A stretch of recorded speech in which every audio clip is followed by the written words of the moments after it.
College के exam खत्म होने के बाद बादल के बुआ के घर उदयपुर घूमने के लिए आए हैं और वो दोनों पूरा गांव घूम घूम के देख रहे थे। पता है अमित, मेरा उम्र जब 10 साल का था तब मैं बुआ के घर आया करता था। फिर इतने बड़े होने के बाद आया। इतने सुंदर गांव में तो छुट्टियां मिलते ही आ जाना चाहिए, लेकिन तू यहाँ इतने सालों बाद आया। पता है, इस गांव में एक अजीब घटना घटती रहती है। उसे सुनने के बाद यहाँ फिर कभी नहीं आया। और अब मैं बड़ा हो चुका हूँ, इसीलिए उस बात का और चिंता नहीं। तभी अचानक उनके सामने एक आदमी आया जिसका पैर में जूता, बदन पर कपड़ा नहीं था, माथे पे बाल बहुत ही कम था, एक छोटा सा मैली धोती पहने हुए थे। बाबू लोग, उधर मत जाना, उधर खतरा है। खतरा? कैसा खतरा? कौन सा खतरा? सुनो इधर। वो आदमी प्रश्न का कोई उत्तर ना देकर वहाँ से पास वाली जंगल में चला गया और ना जाने कहाँ गायब हो गया। ये आदमी अजीब था, न जाने कहां से आके कौन सा खतरे के बारे में बता के यहाँ से चला गया। मैं तुझे इस गांव के वो अजीब घटना के बारे में कह रहा था ना, मुझे लगता है कि वो उस घटना के बारे में ही आज्ञा करके गया। अब चल यहाँ से। इसके बाद वो दोनों बुआ के घर लौट आए। फिर रात को खाना खाते समय बादल अपनी बुआ से पूछा, अच्छा बुआ जी, जब मैं छोटा था तब इस गांव की वो जमींदार के घर में भूत देखा जाता था। क्या वो भूत अब भी दिखाई देता है? हाँ, दिखाई देता है ना, रात को लगभग 20 सालों से। उस भूतिया घटना की रहस्य के बारे में आज तक किसी को कुछ पता नहीं चला। भूतिया घटना? इसके बारे में मुझे जानने का बहुत इच्छा हो रहा है। फिर बुआ जी अमित को पूरा घटना खोल के बताई। तो फिर ध्यान से सुनो मेरी बात। इस गांव में जो पुराने जमींदार के हवेली है वो लगभग पूरा टूट चुका है। अब तो गांव के कोई भी वहां नहीं जाता, लेकिन शाम ढलने के बाद एक लड़की को दीपक लेकर जमींदार की छत के ऊपर के कमरे में जाती हुई दिखाई देती है, लेकिन उसे करीब से कोई भी नहीं देखा। वो लड़की उस कमरे से कभी बचाओ बचाओ कहकर पुकारती है, तो कभी रोती है और कभी कभी गाना भी गाती है। और आज तक जो कोई उसकी वो दर्द भरी पुकार सुनकर उसे बचाने जाता है वो लौट कर नहीं आता। असल में वो एक नरभक्षी पिशाचिनी है। आप ये क्या कह रहे हैं? क्या वो पिशाचिनी वहाँ अब भी है? हाँ, वो है ना, जरूर है। रात गहरे होते ही या तुम उसकी रोने की आवाज और नहीं तो गाना जरूर सुन पाओगे, लेकिन तब तुम दोनों घर से मत निकलना। तब रात काफी गहरी थी, अमित और बादल भी सो रहे थे। तभी अचानक एक सुरीली गाने की आवाज आती है।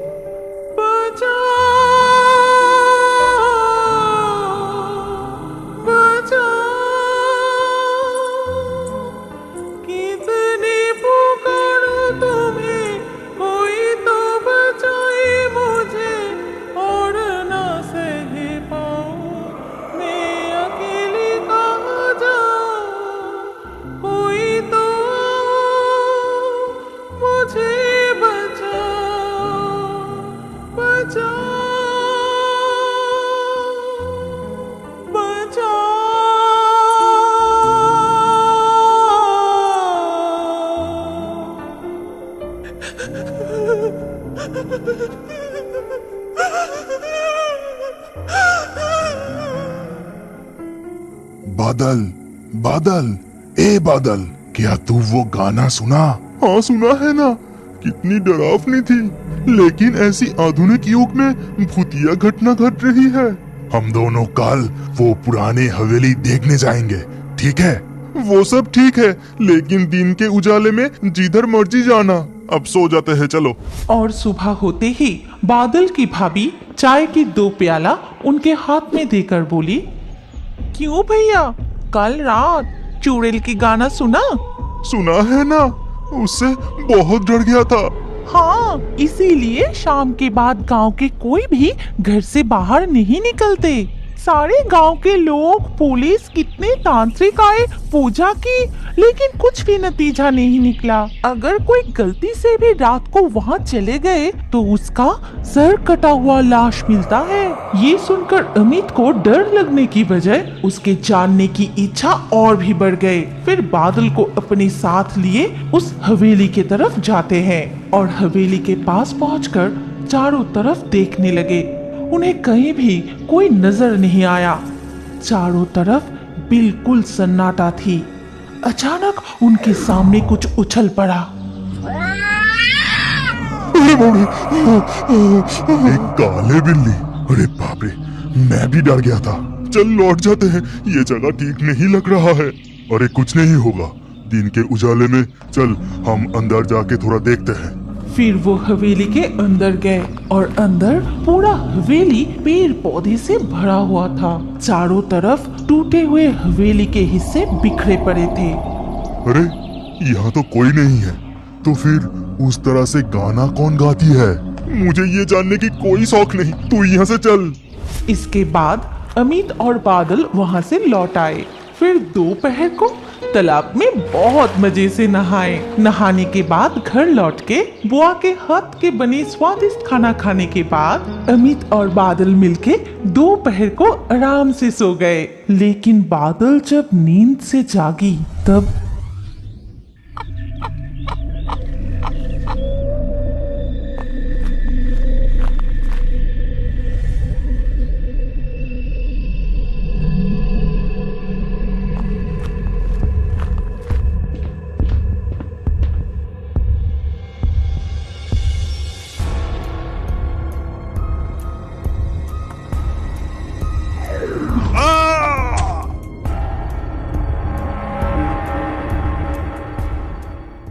भाभी, अमित कहाँ है? कहीं नजर नहीं आ रहा है।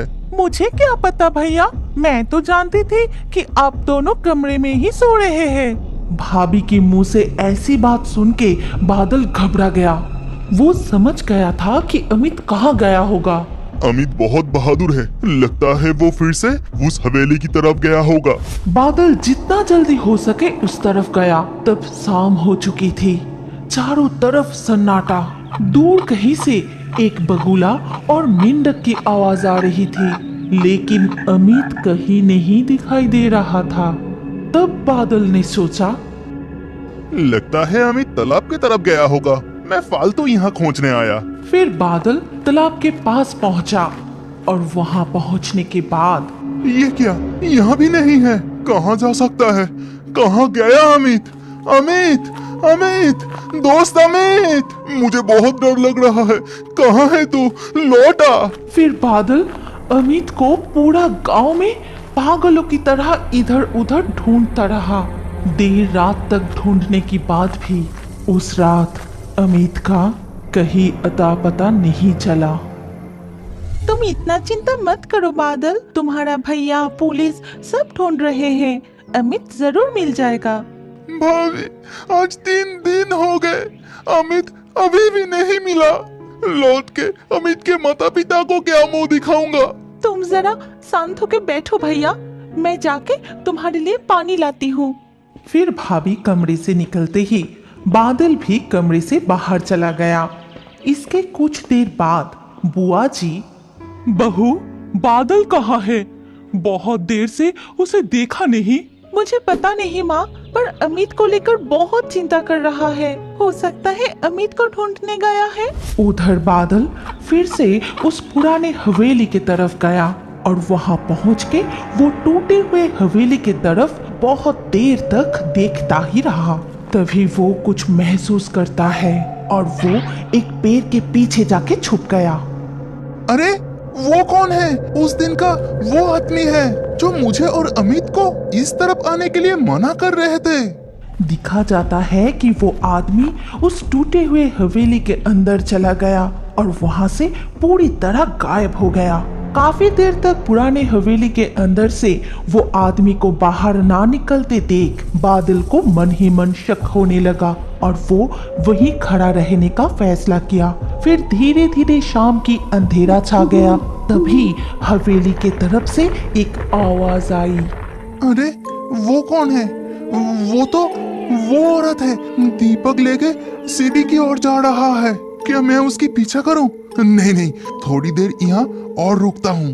वो औरत दीपक लेके धीरे धीरे हवेली के छत के ऊपर वाले कमरे की तरफ चला गया और थोड़ी ही देर बाद एक गाना सुनाई दिया। बजा हे भगवान, कितने पुकारो तुम्हें, कोई तो बचाए उसे और न सही पाओ, तू ही बचा ले भगवान। इतने में बादल वहीं खड़ा रह के सोचने लगा। नहीं, ये तो भूत हो ही नहीं सकता। क्या भूत इस तरह से गाना गा के भगवान को पुकारेगा? सारे राज यहीं छुपा है। उधर शाम हो जाने पर भी बादल को घर ना लौटते देख उसका बुआजी जोर जोर से रोने लगे। मैं तुम लोगों की बात नहीं मानूंगी, ये सब कुछ मेरी वजह से हुआ है। वो नरभक्षी पिशाचिनी की घटना उन्हें सुनाई थी, इसीलिए ये सब हो रही है। जरूर वो नरभक्षी पिशाचिनी उन दोनों को खा चुकी है। अब मैं क्या करूंगी? ये आप कैसी बातें कर रही है माँ? आप शांत हो जाइए, वो दोनों ही जरूर मिल जाएंगे। इधर बादल पेड़ के पीछे से देखा कि वो औरत सीढ़ी से उतर के दीपक लिए फिर से एक कमरे की तरफ चली गई। तभी वो आवाज फिर से सुनाई देती है और दीपक की रोशनी भी गायब हो गया। बादल कुछ देर तक वहां ही खड़ा रहा और वो अचानक से देखा कि वो जहां छुपा है उससे थोड़ी ही दूर की एक झाड़ियां कांप उठी। फिर चांद की रोशनी में वो जो देखा उससे उसका रोंगटे खड़े हो गए। अरे वो कौन है? कितना भयंकर चेहरा है उस आदमी का, लेकिन वो यहाँ कब छुपा? उसका हाथ में कितना विशाल तलवार। मैं किस्मत वाला हूँ कि मैं उस औरत का पीछा नहीं किया, नहीं तो वो मुझे मार डालते। वो आदमी धीरे धीरे हवेली के अंदर चला गया और अंधेरे में गायब हो गया। तभी फिर से वही आवाज सुनाई दिया, वो भी दो बार। बादल समझ गया कि ये कोई पत्थर हटाने की आवाज है और वही उन लोगों का आने जाने का गुप्त रास्ता है। और कुछ मिनटों तक वहीं खड़े रहने के बाद बादल भी पुराने हवेली के उस कमरे में गया। ओहो, बहुत अंधेरा है, यहाँ कुछ नहीं दिख रहा। लेकिन बादल भी हाल छोड़ने वालों में से नहीं थे। वो अंधेरे में पता लगाने की कोशिश करता है कि दरवाजा आखिर कहाँ है। फिर एक ईंट पर हाथ पड़ते ही अचानक वैसे ही आवाज करके पत्थर की दरवाजा खुल जाता है, जो दिखने में बिल्कुल एक दीवार की तरह था। बादल अंदर जाते ही वो दरवाजा फिर से बंद हो जाते हैं। उधर तब गांव के थाने में बादल की भैया और पुलिस मिलके बातें कर रहे थे। इंस्पेक्टर, कुछ तो कीजिए। आज 3 दिन हो गए, बादल को संभाला नहीं जा रहा है। अमित को आप किसी भी हालत में ढूंढ निकालिए। आपको तो दिखाई दे रहा है कि उसे हम कितने ढूंढ रहे हैं, फिर भी न जाने कहां चला गया। क्या हुआ है उसके साथ, कुछ भी समझ में नहीं आ रहा है। इधर बादल एक सीढ़ी से नीचे की तरफ जाके देखा कि वो औरत किसी से बात कर रही है। बड़े भैया, मैं आपके पैर पड़ती हूँ, ये सब बंद कीजिए। चोरी डकैती सब कुछ कर रहे हो, उसके साथ इस तरह से मासूमों का जान लेना, ये पाप बंद कीजिए। मैं आपसे विनती करती हूँ। चुप कर, आजकल बहुत बोल रहा है।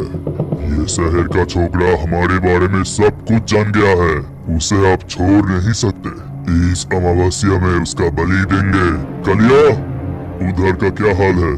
सरदार, इस छोरे के दोस्त पर भी कड़ी नजर रखी है। वो फिलहाल उसके बुआ जी के घर पर है, लेकिन पुलिस इस छोकरे का बहुत तलाश कर रहा है।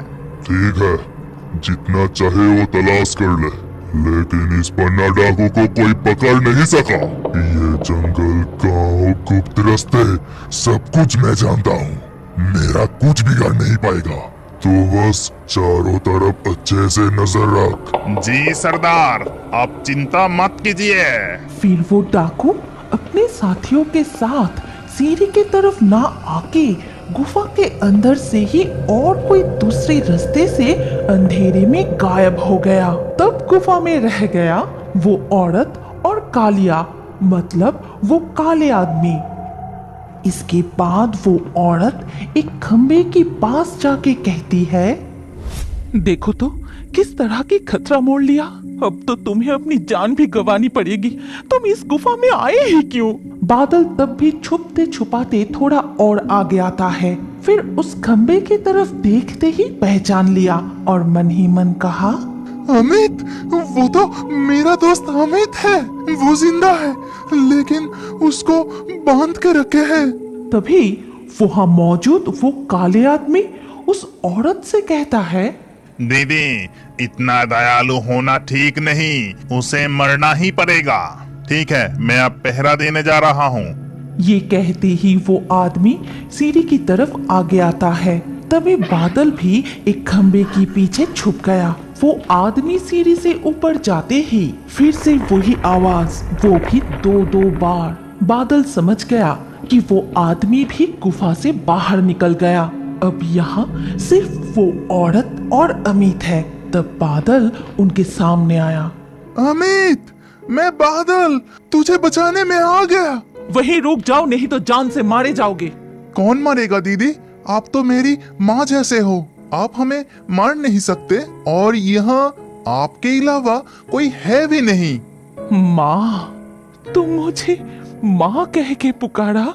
मुझे जब एक बार माँ कह के पुकारा तो इस माँ का फर्ज बनता है अपनी बेटों का प्राण रक्षा करना। लेकिन वो लोग तो कभी भी यहाँ आ सकते हैं। आप ही हमें बताइए कि हम किस रास्ते से भाग के बच सकते हैं। वो औरत बिना देर किए जल्दी से अमित की रस्सी खोल देती है। फिर तुम दोनों मेरे साथ आओ इस रास्ते से। फिर वो दोनों भी उस औरत के पीछे पीछे उस रास्ते से ही जाने लगे। अरे बाप रे, कितना अंधेरा है, कुछ दिखाई नहीं दे रहा। और उस रास्ते से कुछ दूर जाने के बाद उन्होंने देखा कि वो एक नदी किनारे आके पहुँचे हैं। तुम दोनों को तैरना आता है ना? माँ, हम दोनों को ही तैरना आता है। तो फिर तैरते हुए उत्तर दिशा की ओर चले जाओ। जब तक कोई घाट नजर ना आए तब तक रुकना मत, और जब तक सुबह ना हो जाए तुम दोनों पानी में ही छुपे रहना। नदी के घाट पर लोग नहाने के लिए आए हैं देखने के बाद नदी से बाहर निकलना, ठीक है? लेकिन आपका क्या होगा माँ? मेरी चिंता मत करो, तुम दोनों यहाँ से जल्दी भाग जाओ। बादल और अमित बिना देर किए उस अंधेरे में ही नदी में कूद गया और चांद की रोशनी में तैरते हुए उत्तर दिशा की ओर आगे बढ़ने लगा।